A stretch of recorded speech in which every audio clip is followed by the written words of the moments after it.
저는 찬송가 한 장만 부르고 바로 말씀 전하도록 하겠습니다. 301장 지금까지 지내온 것 찬양 들으시고 말씀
열왕기하, 죄송합니다. 열왕기하 4장 1절부터 7절까지.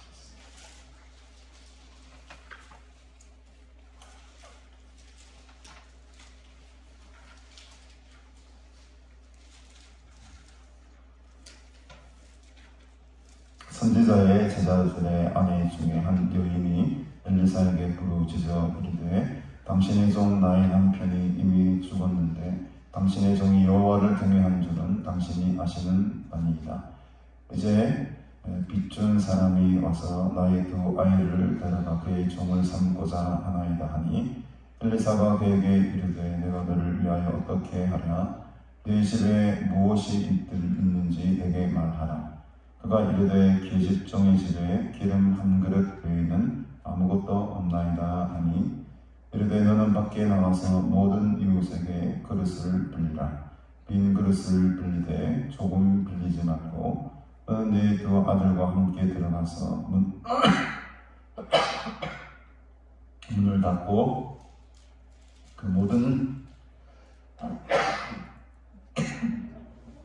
그릇에 기름을 부어서 차는 대로 옮겨 놓으라 하니라. 여인이 물러가서 그의 두 아들과 함께 문을 닫은 후에 그들은 그릇을 그에게로 가져오고 그는 부었더니 그릇에 다 찬지라. 여인이 아들에게 이르되 또 그릇을 내게로 가져오라 하니 아들이 이르되 다른 그릇이 없나이다 하니 기름이 곧 그쳤더라. 그 여인이 하나님의 사람에게 나아가서 말하니 그가 이르되 너는 가서 기름을 팔아 빚을 갚고 남은 것으로 너와 네 두 아들이 생활하라 하였더라. 아멘. 오늘 이 본문은 참 우리가 자주 듣고 읽고 또 설교한 말씀 중에 하나입니다.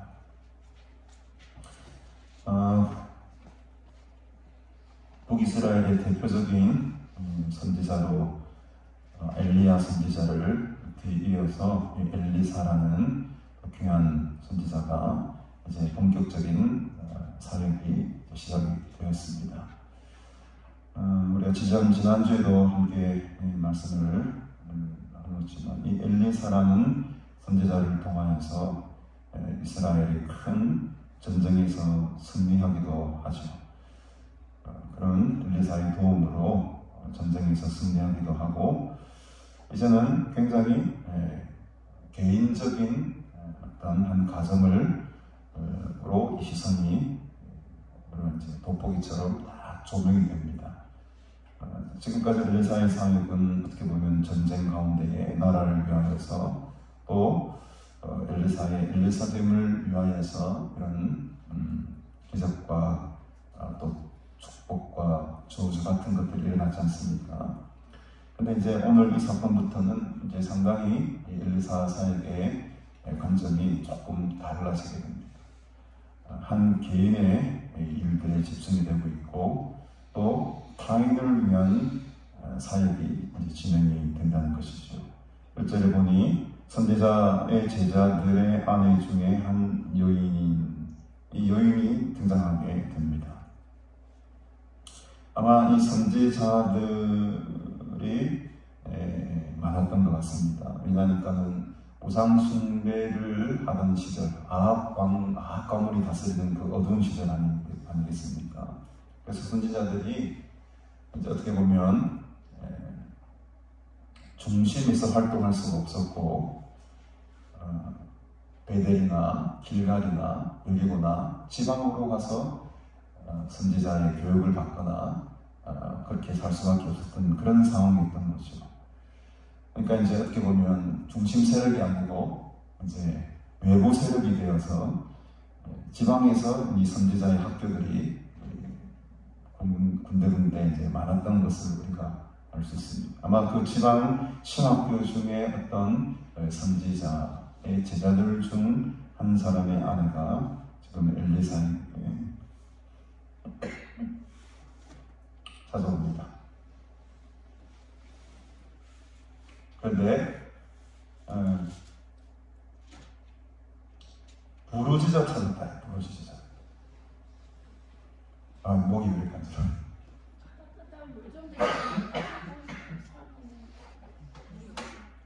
간직한데 있어요? 됐습니다. 여기 물 미시면 그래서 어떤 일이 있었길래 이 선지자의 제자들의 한 아내가 이렇게 간절한 마음으로 엘리사를 찾아 부르짖었을까? 사연이 나옵니다. 당신의 종은 나의 남편이 이미 죽었다. 아마 이제 쉽게 말하면 전도사쯤 되겠죠. 전도사. 신학 훈련을 받고 있는 그 선지자의 제자들 중에 하나니까 아마 온전한 어떤 사역자로 쓰임 받는 것이 아니고 한참 교육을 받고 있는 선지자의 제자들 중에 한 사람이었습니다. 쉽게 말하면 이제 막 신학교를 시작한 전도사 정도라고 할 수 있겠습니다. 근데 어떤 이유이신지 모르겠지만 안타깝게도 이 남편이 죽어버렸어요. 근데 이제 죽는 것까지도 그나마 그것도 가슴이 되게 아픈 일이지만 참 가슴 아픈 일인데 뒤에 보니까는 빚까지도 남겨놨어요. 이제 빚 준 사람이 와서 나의 두 아이를 데려가 그의 종을 삼고자 합니다. 아들이 둘이 있나 봅니다. 근데 남편이 죽은 것만으로도 지금 엄청난 충격이죠. 남성 중심이었던 이 고대 이스라엘 사회에서 과부가 된다는 것은 바로 사회적 큰 약자의 신분에 속하게 된 것을 말합니다. 그래서 객과 고아와 더불어서 이 과부는 이스라엘 사회에서 가장 힘없는 사람들의 부류에 속하는 사람들이었던 거죠. 게다가 지금 보니까는 엄청난 빚까지 남겨져 있습니다. 살아갈 희망이 보이겠습니까? 남편은 없죠. 빚은 빚대로 쌓여서 지금 두 아이를 다 빼앗길 판입니다. 인생 가운데 이런 절망이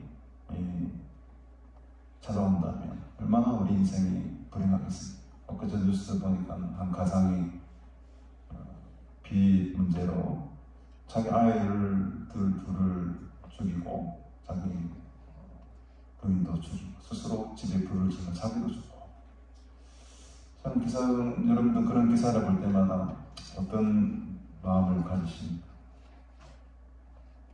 오늘 이 본문의 여인이 저는 그 가상의 마음이었지 않았을까. 정말 막다른 골목에서 어느 누구 하나 의지할 사람 없고 어느 하나 돈 빌려준 사람 없고 어느 하나 도와줄 사람이 없는 철저하게 고립된 이 상황. 차라리 죽는 게 낫겠죠. 두 아들이 종으로 끌려가는 것보다 차라리 그 모습을 바라보지 않고 두 아들을 죽이고 나도 죽겠다. 저는 그 막다른 골목에 있는 가장들이 왜 아이들을 죽이고 아이들도 차라리 치만 죽지 우리 이런 소리 많이 하지 않습니까? 오죽했으면 아이들을 죽이고 스스로 죽겠는 거죠. 아이들이 앞으로 살아가야 될 인생, 종으로 살아야 될 인생, 노예로 살아야 될 인생, 빚 때문에 살아가야 될 그 인생을 생각하니 못 보게 된 거죠. 그러니까 너도 죽고 나도 죽자.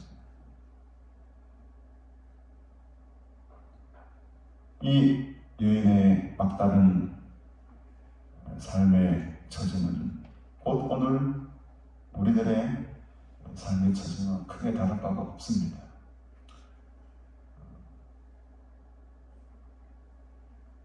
너무 절망적입니까? 너무 절망적입니까? 그러나 이게 인생이다. 절망과 슬픔과 좌절과 죽음이 충만한 것이 인생입니다. 어찌할 수가 없어요. 우리 힘으로는 이 길을 벗어날 힘이 없습니다. 오늘 기쁘다가도 돌아가면 우울하고 또 오늘 기쁘다가도 돌아서면 슬프고 그게 우리 인생입니다.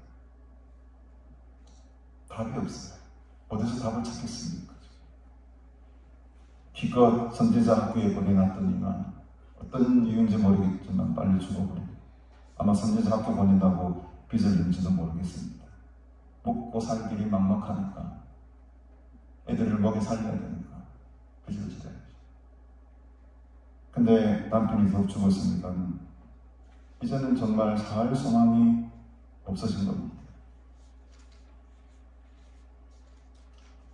오늘 이 본문 속에 여러분들의 인생을 한번 대입해 보시기를 바랍니다. 나는 어떤 절망적인 상황 가운데 놓여 있는가? 나는 어떤 비참한 상황 가운데 놓여 있는가? 나는 얼마나 외롭고 우울한 인생을 보내고 있는가? 부러질 수밖에 없죠. 이제 잡을 끈이라고는 엘리사밖에 없습니다.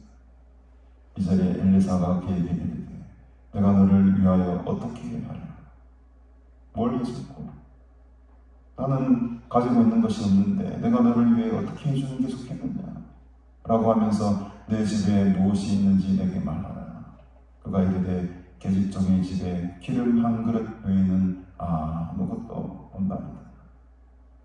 여기서 기름 한 그릇이란 언어적으로 표현하면, 정확하게 직역을 하게 되면 한 사람 기름 부을 정도의 기름 외에는 아무것도 없습니다.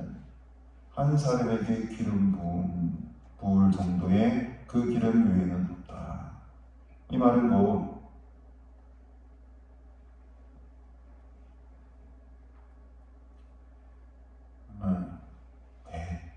장사 지낼 기름밖에 없다.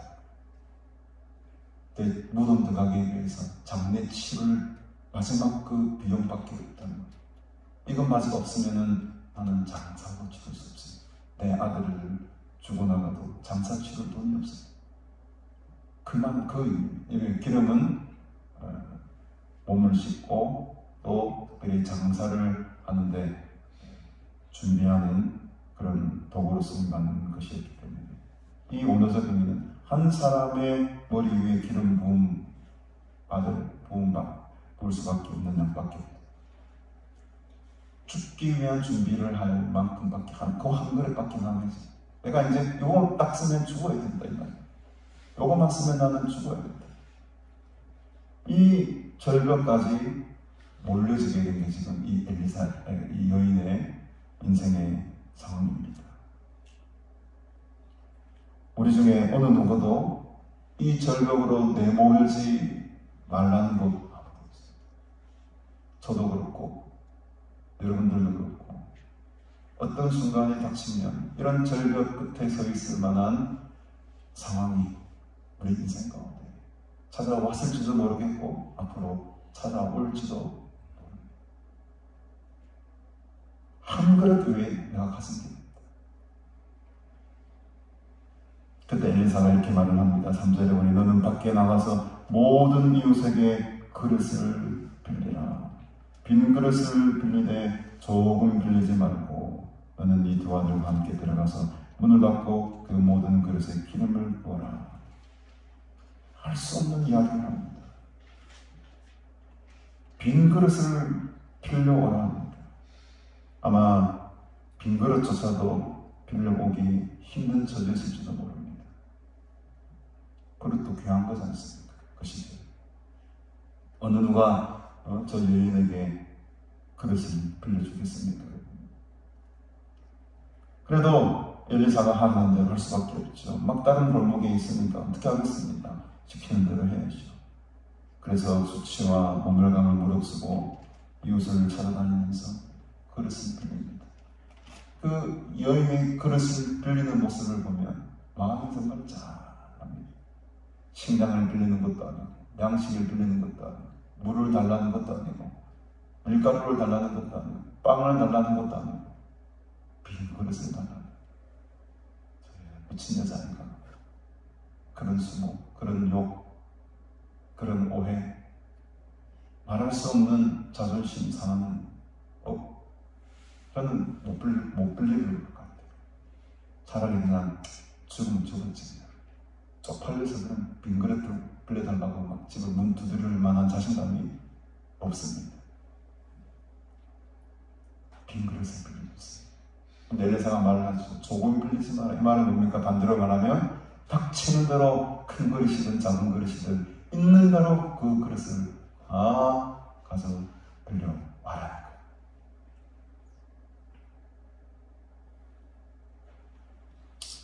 여러분, 살아날 수 있는 힘이 있습니다.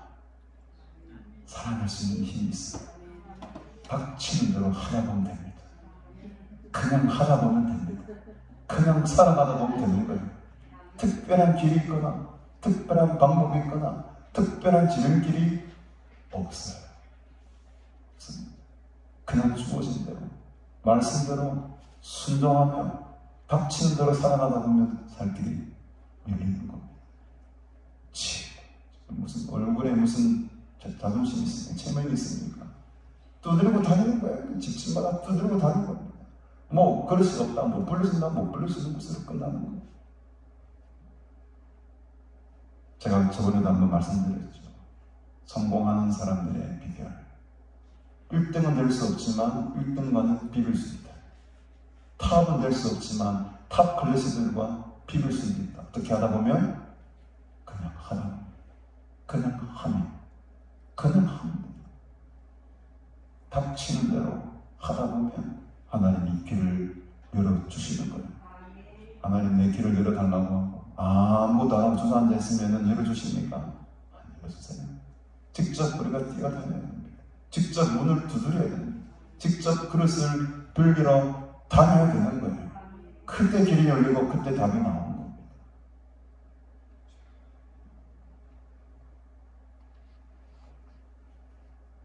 두 아들과 함께 문을 닫고 들어갑니다. 놀라운 일이 펼쳐지죠. 5절에 보니 여인이 물러가서 그의 두 아들과 함께 문을 닫은 후에 그들은 그릇을 그에게로 가져오고 그는 부었더니 그릇에 다 찼다고 합니다. 여러분 믿으십니까? 이 기적적인 사건이 여러분 믿어지십니까? 믿어지는 내가 있어야 돼요. 세상 사람들에게 이 본문을 비춰주십시오. 모르고 살아서 무슨 이런 어마어마한 이야기를 하고 말도 안 되는 소리 하지 마라. 그러나 오늘 우리는 이 성령의 기사를 하나님께서 하신 일로 믿습니다. 이게 믿음의 그릇입니다. 오늘의 말씀에서는 믿음의 그릇입니다. 저는 믿습니다. 이 빈 그릇들 가운데에 하나님께서 부어주시는 그 기름으로 충만 넘치도록 하나님께서 이 가정에 복을 주셨다는 것은 확신합니다. 기름을 얼마나 많이 부어주셨는가, 얼마나 많이 부어주셨는가.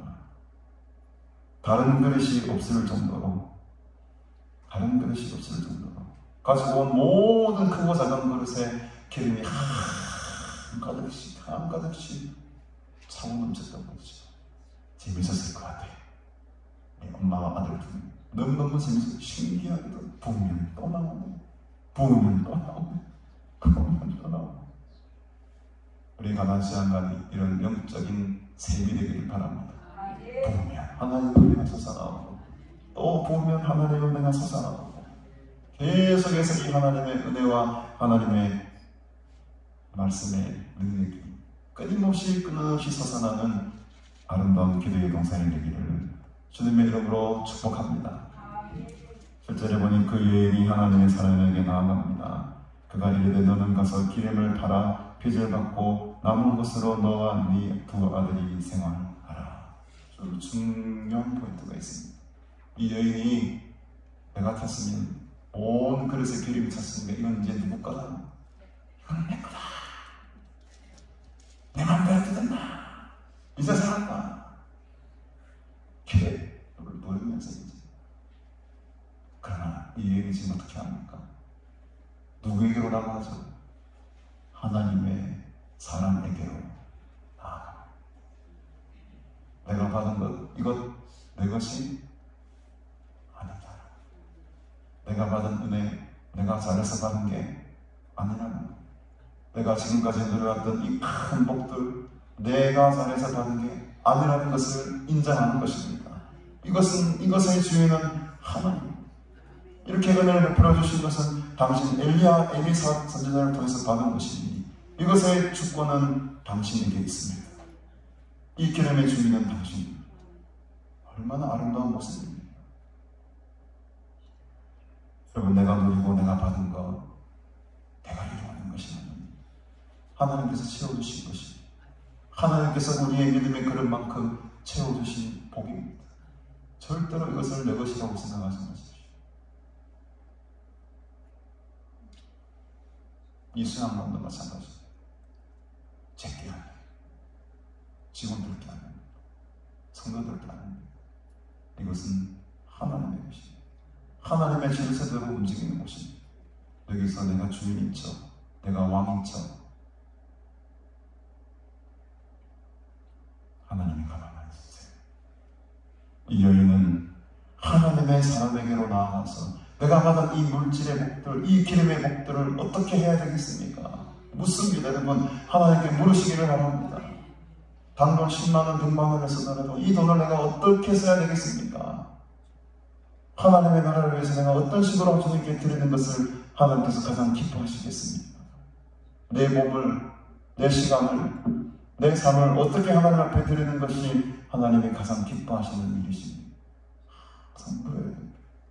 없는 자가 겸손하고 묻지 아니하고 나의 마음대로 내가 받은 거니까, 내가 빈 그릇을 가져온 거는 내 공도 아니냐, 이렇게 교만하게 목을 꼿꼿하게 세우고 살아가는 하나님의 큰 은혜를 놓치고 모든 것을 다 잃어버릴 수가 있습니다. 그때 엘리사가 말을 하시죠. 허락을 합니다. 너는 가서 기름을 팔아 빚을 갚고 남은 것으로 너와 네 두 아들이 생활하라 하였더라. 이제 이 기름을 다 팔아서 그 빚에 짓눌려 있던 삶이 회복이 됩니다. 얼마나 마음이 홀가분하겠습니까? 저도 대출을 예전에 받아가지고 지금도 물론 대출이 좀 있지만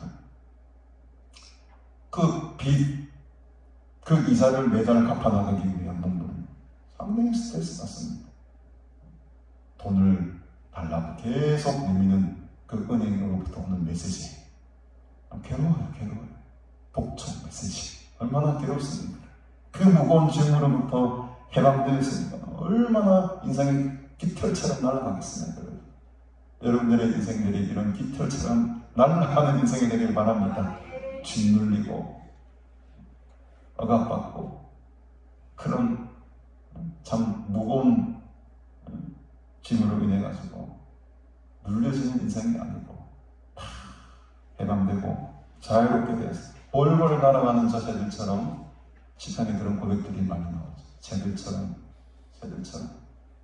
마음껏 날아다니며 자유를 누리시기를 주님의 이름으로 축복합니다. 오늘 우리의 믿음의 그릇을 훨씬 넓히십시오. 아마 이 여인이 이 두 아들과 함께 더 많은 그릇을 이렇게 이룰 줄 알았더라면 아마 더 많은 그릇을 모았겠지. 밤새도록 막 야근하면서 막 이 집 저 집 막 쫓아다니면서 온갖 뭐라 하죠, 속 같은 거만 이런 거 막 다 온갖 끌어 모았을 거예요.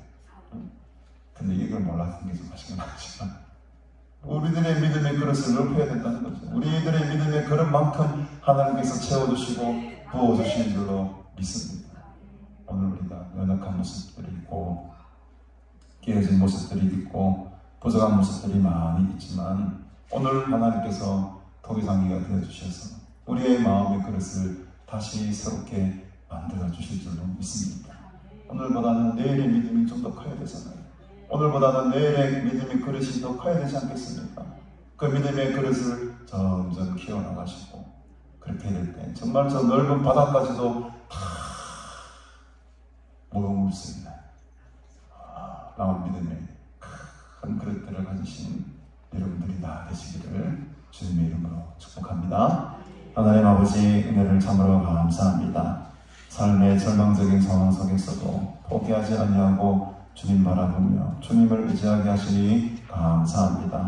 우리의 많은 인생의 고난과 환난과 어려움 속에 이 여인처럼 포기하지 아니하고 주님을 찾게 하시고 또 주님의 말씀에 순종하며 살아갈 때에 또 그러므로 말미암아 받은 수많은 형용할 수 없는, 표현할 수 없는 그 은혜와 복들을 우리가 누리며 살아가게 하옵소서. 그리고 이 모든 것들이 하나님의 은혜인 것을 한시도 잊어버리지 말게 하시고 늘 주님의 그 은혜 속에 겸손히 우리에게 주신 사명들 잘 감당하며 맡은 자리에서 온유하고 겸손한 마음으로 주님을 섬기며 살아가는 복된 주의 자녀들 되게 하여 주시옵소서.